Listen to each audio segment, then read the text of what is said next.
Assalamualaikum warahmatullahi wabarakatuh. Bismillahirrahmanirrahim. Alhamdulillahirabbil alamin. Wassalatu wassalamu ala sayyidina Muhammadin abil qasimil amin wa ala alihi wa sahbihi ajma'in, amma ba'du.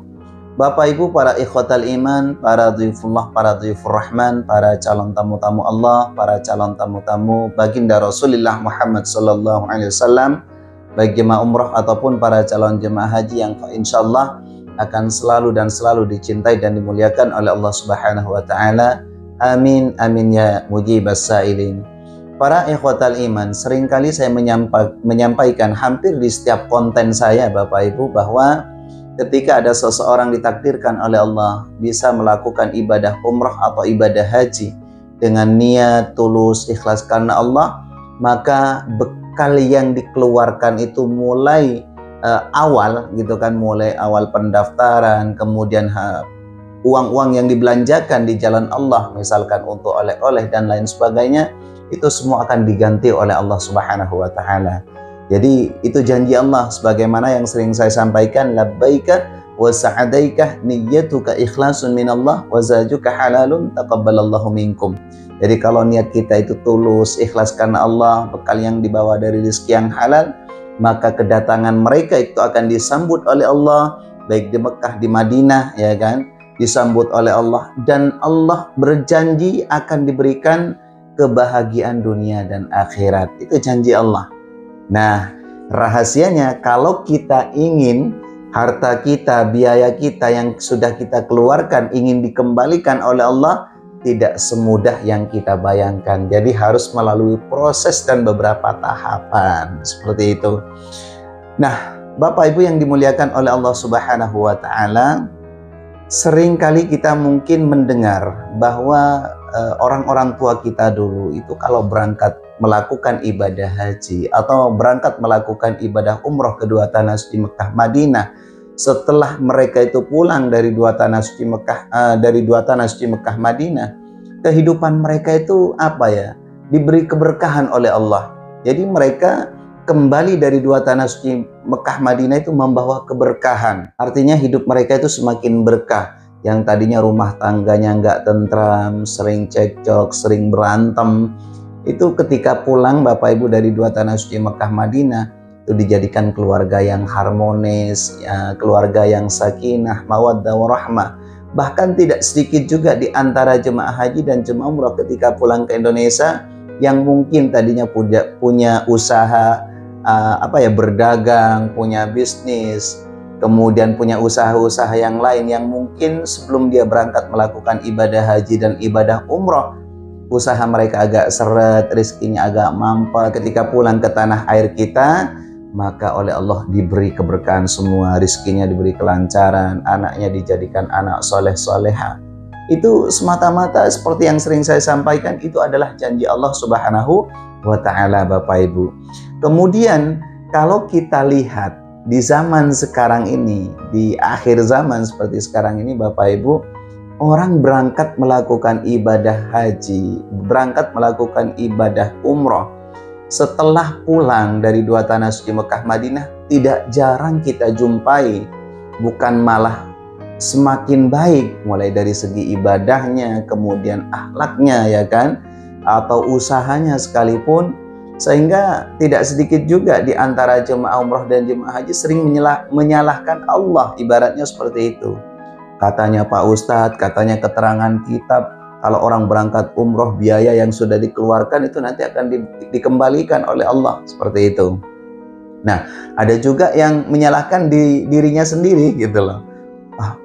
Salah apa ya saya kan gitu kan, padahal saya udah ikhlas, kemudian bekal yang dibawa dari rezeki yang halal gitu kan.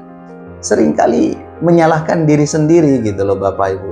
Nah, ternyata kalau kita sadar mau merenungi hal-hal itu semua, mungkin ini tidak sesuai dengan tuntunan baginda Rasulullah Muhammad sallallahu alaihi wasallam. Kenapa? Kadang kita sering menyalahkan diri kita, bahkan sering menyalahkan Allah Subhanahu wa ta'ala. Nah, baru disinilah harus kita buka satu persatu Bapak Ibu. Nih, satu contoh, mungkin alasan mereka sekarang berangkat umroh, misalnya satu contoh aja ya, berangkat umroh itu lebih mudah dan gampang. gitu kan? Lebih mudah dan gampang, mulai dari sarana, prasarana. Kita ibaratnya punya uang 30 juta atau 36 juta, itu udah bisa daftar umroh, bisa sampai ke dua tanah suci Mekah Madinah gitu loh. Sehingga tidak sedikit saya jumpai dan saya temukan jemaah umroh, jemaah haji pada saat berada di Masjid Nabawi atau di Masjidil Haram misalnya, itu lebih cenderung ke HP, lebih sering scrolling HP, kemudian sering otak-atik TikTok dan lain sebagainya. Ini seringkali saya jumpai, artinya daripada kesibukan mereka itu untuk membaca Al-Quran, mereka itu lebih sibuk buka-buka HP. Ini hampir mayoritas, saya nggak mengatakan hanya jemaah dari Indonesia, justru dari berbagai negara seperti itu. Bahkan pada saat berada di kota Mekah, pada saat melakukan ibadah tawaf, ini seringkali saya jumpai jemaah umroh ataupun jemaah haji pada saat melakukan ibadah tawaf itu lebih ke selfie seperti itu Bapak Ibu, daripada harus memperbanyak berzikir, bermunajat kepada Allah Subhanahu wa taala. Nah, ini yang harus kita cross check untuk diri kita sendiri, harus bermuhasabah ya.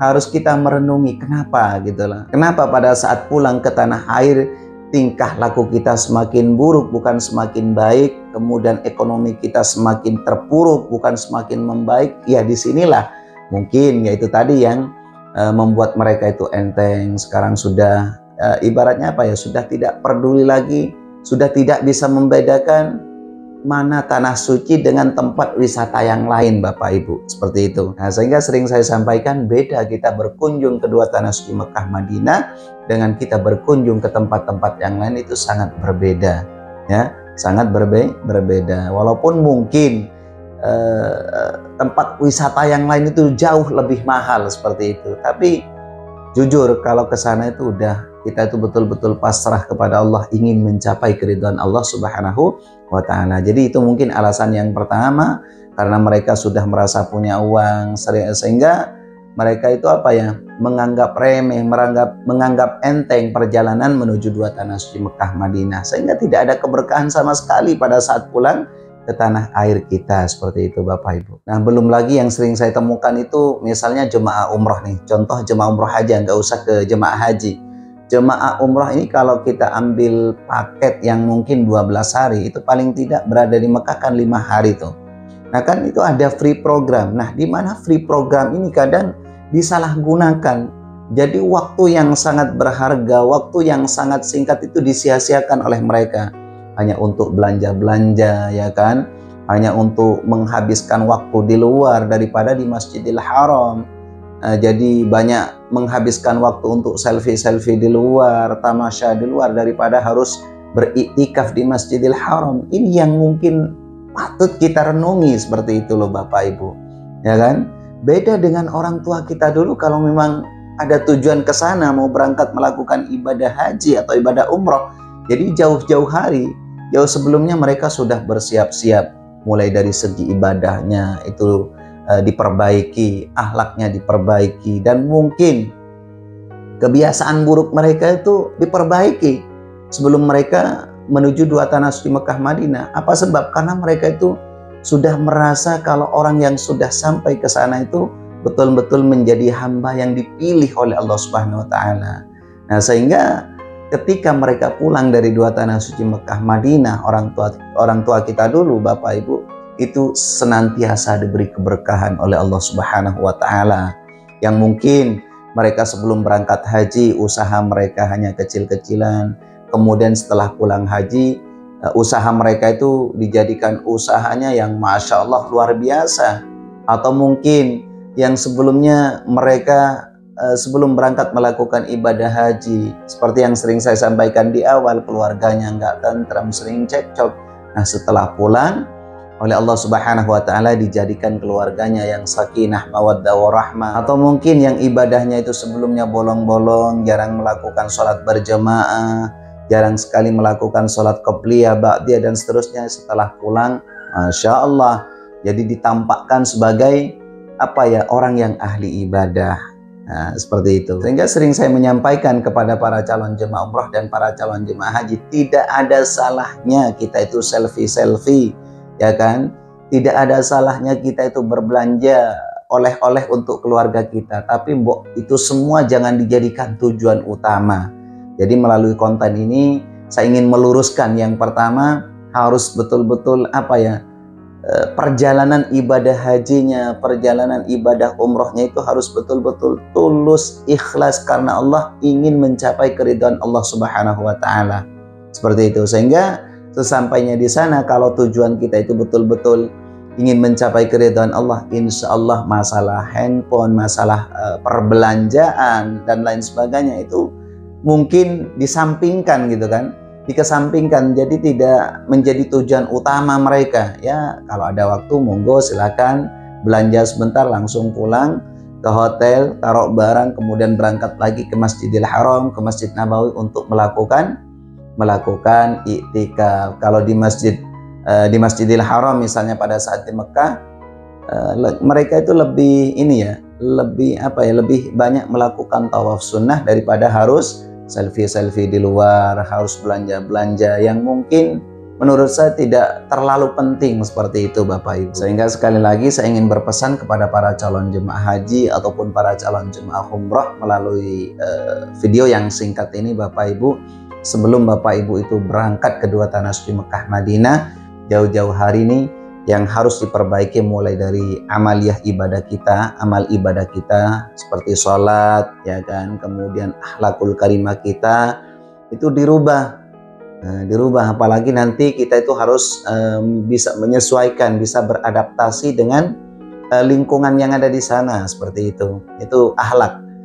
Dan yang kemudian kebiasaan buruk kita, yang kalau mungkin pada saat di tanah air kita doyan tidur gitu kan, jadi selama di sana itu kita jangan doyan tidur. Jadi kebiasaan buruk itu jangan pernah dijadikan kebiasaan pada saat di dua tanah suci Mekah Madinah.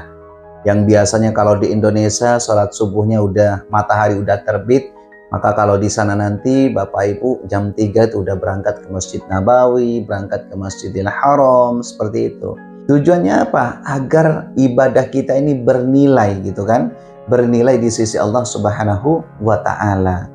Artinya kita udah mengeluarkan harta kan banyak-banyak, kemudian tenaga yang kita kuras, karena seperti yang sering saya sampaikan juga, melakukan ibadah haji dan melakukan ibadah umroh ini bukan hanya dari segi amalan bacaan saja, bukan, tapi juga fisik, sudah mengeluarkan tenaga, sudah dikuras seperti itu, tapi nilai ibadahnya tidak sesuai dengan yang diharapkan. Jadi sekali lagi saya selaku pembimbing umroh dan pembimbing haji hanya mengingat ulang bahwa sebelum Bapak Ibu berangkat melakukan ibadah haji atau ibadah umroh, luruskan ya kan, niat tulus ikhlas karena Allah. Jangan pernah punya tujuan yang lain, ingin selfie di sana, kemudian belanja di sana gitu kan. Walaupun itu sebetulnya nggak jelek, tapi jangan pernah menghabiskan waktu yang sangat singkat selama di sana itu Bapak Ibu, yang menurut saya tidak terlalu penting banget seperti itu Bapak Ibu. Apa sebab? Karena tujuan kita ke sana itu berbeda dengan tujuan kita ke tempat wisata yang lain. Kalau ke tempat-tempat wisata yang lain udah jelas gitu kan, kita pengen upload di sosial media kita gitu kan, buat kenang-kenangan dan lain sebagainya, itu enggak masalah. Tapi sekali lagi itu jangan jadikan tujuan utama, supaya ibadahnya bernilai dan berkualitas seperti itu. Jadi mungkin ini saja sedikit pesan dari saya, karena sebentar lagi banyak sekali para calon tamu-tamu Allah, calon tamu-tamu baginda Rasulullah, yaitu jemaah haji atau jemaah umroh yang akan berangkat menuju dua tanah suci Mekah Madinah. Pergunakan waktu yang singkat saat di dua tanah suci Mekah Madinah untuk berfastabiqul khairat, berlomba-lomba mengumpulkan amal ibadah. Ya, ini mungkin yang dapat saya sampaikan, walaupun sedikit atau sekelumit, mudah-mudahan bermanfaat. Terima kasih atas segala perhatian. Mohon maaf atas segala kekurangannya. Wal afu minkum. Ihdinas siratal mustaqim. Assalamualaikum warahmatullahi wabarakatuh.